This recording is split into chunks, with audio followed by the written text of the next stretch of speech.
Hey guys, welcome back to the Daily Share. I'm Tati and this is Dear Tati.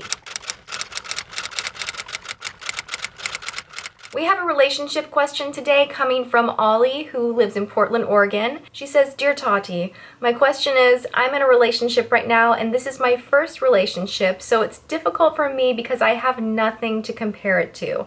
I feel like this guy I'm dating is great and I don't want to lose him. But in the back of my mind, I always wonder whether he treats me even better than most guys treat their girlfriends. Or do most guys treat their girlfriends better than he treats me?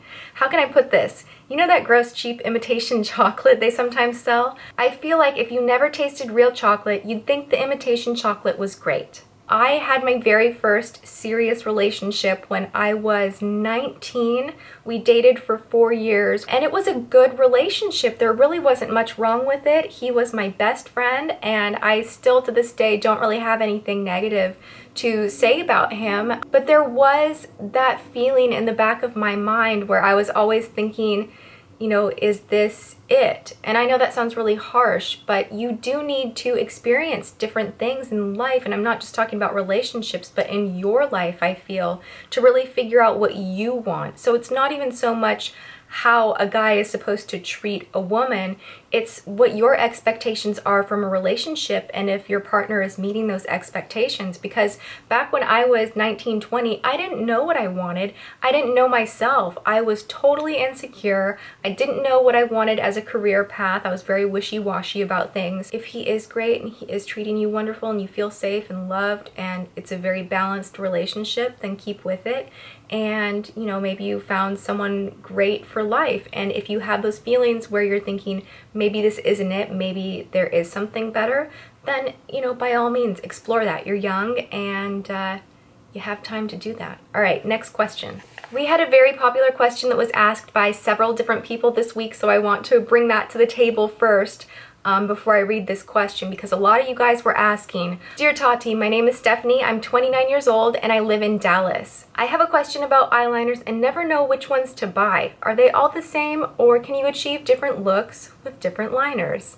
Pencil, gel, liquid, which one is better? Have my liners out. Okay, we are going to go over the 3 basic liners right here. We have your standard gel or cream liner. This is a really good one from the drugstore. It's from L'Oreal. It's their new infallible lacquer liner. I'm wearing it on my eyes right now, and the way you apply a gel or cream is going to be with a slanted or a very precise brush. Let me just, we're at my vanity. I'm just gonna grab things here. This brush right here will work for liner. This slanted brush will work for gel liner. Obviously, you don't want to line your eyes using your fingertips with anything that comes in a cream jar like this. So you do need a brush. That is one kind of drawback because it is a little more high maintenance. And in my opinion, this is the toughest one to master. So if you are a beginner, I would not start out with this guy right here. I would start out with pencil.